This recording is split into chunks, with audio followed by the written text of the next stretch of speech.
Guys, good morning. Today we're gonna do the transmission fluid on a 2005 Scion XA. You see all these bolts around here. Before we start taking those out, we're gonna take out that Allen key size 10. This is a size 10. Just remove that. Very easy. So if you're looking at it, you will turn it this way. Okay, so counterclock. Alright, take that off. It was so easy when I was taking it off. It just spin off and fluid start coming out. But as you can see, very easy. You open it, it starts running out. So you will empty this. This is pretty bad. I mean, I got the car with 99,000, and now it has 150.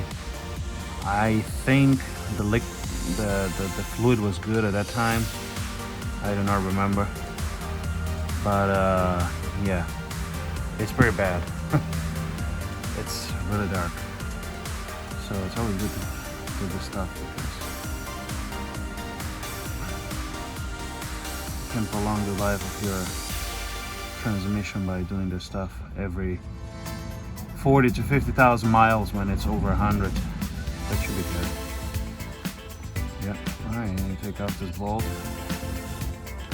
Two options. Either you let it fall in and then you have to fish it out afterwards with a magnet, or you try to make a mess as I'm doing, so like this. Got it? Falls in the pan there. As you can see, it's very dark. This is bad. There's a little magnet in here, and then in the pan you're gonna have one somewhere here. I think one here and one here. There's two little marks here where they're supposed to put the magnets. And that's it. You drain it out, and we go to step 2, which is loosen those bolts. So it's supposed to go like 3.5 quarters of transmission in here, fluid of the type 4. Type 4. I will put the link in the description. Take a picture and put it up as well, so you can see what it is. That's it. Very simple. Now I'm going to discuss my idling issue afterwards that I was kind of able to solve by switching a gasket from the intake throttle body. Alright, let's let that drain out and we'll start loosening this 10mm bolts. And then you can start from here because all the fluid is kind of running that way anyways. And then this one in the last, and then you take those off. It's going to start, once you pry it off, separate it. There's a gasket in between, it's supposed to be one, which I can see, you guys. You can see the gasket there, right in between. And then you just remove those. I'll be very truthful, there's a pound torque that you're supposed to tie this down. I'll see when I take it off how tight they are. I'm just going to go by that, because I do not have one that's that low for torque. So I'll just do it by 36 pounds, whatever. I don't know how much it is really, but it's always good to know that. That's also good for all this aluminum stuff. You have to tie it down to the right torque, otherwise you can have issues. Alright guys, alright, let's continue.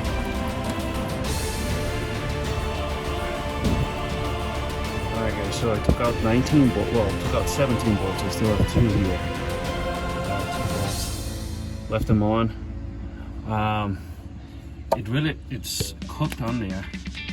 So what we're gonna do, I got a big old screwdriver. There's 2 hooks, little hooks, or rings on the other side. There's one right here, to the front, and there's one on this side, right there. So I advise you guys to just put it right on top of there so you don't damage the aluminum cover. And it's very easy, just like once it comes off, you heard that? So that's it. There we go. There might be a little liquid inside still, hopefully. Because this can happen, you saw? If I wouldn't have those 2 screws plus filming, I would have messed up the whole thing. But my 2 screws did the job. Alright guys? So the rest coming out now. Oh, we were lucky. Oh team, we almost messed it up. But it was good I left those 2 screws. Alright, now let's get this thing rolling. There's a filter inside, we're going to change that. It's 3 bolts, 10 millimeters I guess as well. We should be good to go. Alright, let's try this with one hand. Make it more entertaining. There we go. Let's see how that goes with one hand. Freaking Mabel comes out of here every day with this truck. Turns around, almost hits the other cars. Alright, here we go. Look at this. This is marvelous. Awesome. Oh, the dipstick's right there, you see? Sorry. Right here.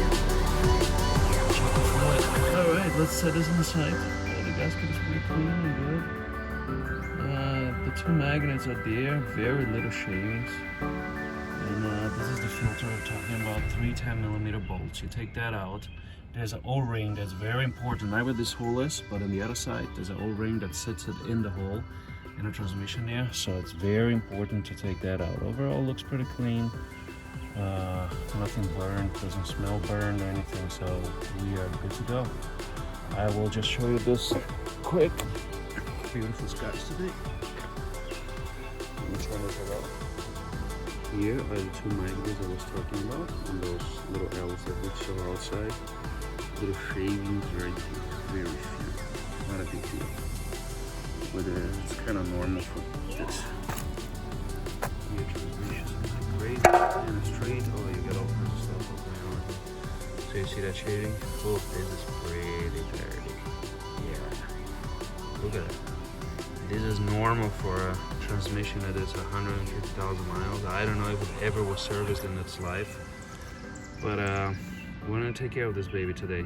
The bolts were very loose, I swear to you. I mean, I barely turned the wrench and they open, especially the ones more farther the back. These ones, they were really loose. Well, not loose, but they were tight that if I had a strong hand, I could probably untie them with my fingers. Yeah, but this is the amount of blood built up here, shavings from it. But it's nothing big. It's just normal wear that you would expect after 150,000 miles with an oil that is this black. So I stretch it really because I bought it with 99,000, and I don't know if the owner previously had changed. The previous owner had changed the oil previously. So we were lucky. To put the gasket on, we'll go to the next step. So guys, here we got the panel cleaned. You see how the magnets go clean. This inside the bolt is also kind of magnet. I clean that out a little bit. This filter, I took it out.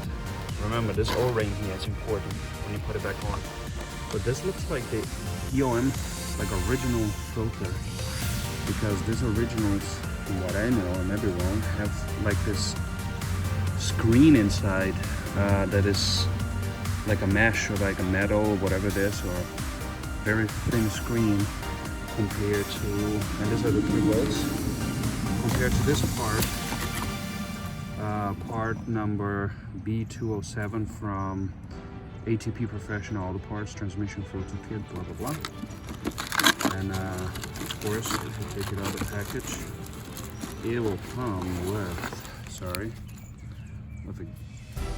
panel gasket. Comes 2 washers to put on the screw. I don't know, two probably because 2. And the filter. So I'll show you what this filter looks like. It's way different. So I don't know how effective this filter is. Yeah, but basically, as they always say, you get what you pay for. So this filter is different, maybe modern, I don't know, 2005 to now, different.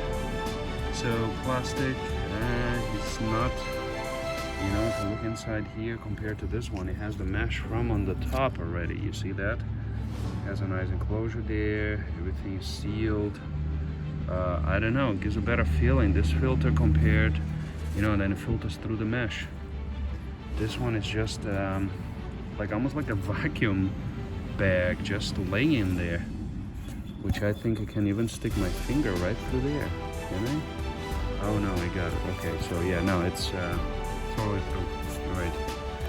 can't. It's sealed in there. So yeah, it's double-sided. All right, so it convinced me. I hadn't opened this. First time opening with you guys. Yeah, but that's the new filter. Plastic on one side, the other one's metal all around, and metal on the other side. So this is what it does. I'll put it back on, and then remember, this O-ring is very important. It has to go in there as well, otherwise you get issues. All right, guys, put this around. Best way to do this, to keep it in place while you're putting it up, is to put a screw, 2 or 5 screws around, and then you just screw it in. That's it. All right. Important, the main thing, don't worry about this ridges outside. The main thing is to clean this top one well, because when you screw it on, that's why it doesn't have to be that like strongly torqued down or fastened, because this groove here, this ridge, will press on the gasket, on the aluminum of the transmission head. So that's why this part here has to be cleaned the best. Everything around is not really that important, right? Just let you know. So guys, I guess this gives a clear idea on why you're supposed to change your transmission fluid every 50,000 miles. In my opinion, maybe less, 40, or maybe more, depending on what's the mileage on your car. My car is over 150 now, so I think every 40,000 is worth it. You can get this car running with a transmission way past 300 if you really take care of oil and transmission. See the difference? Yep, that's what we get.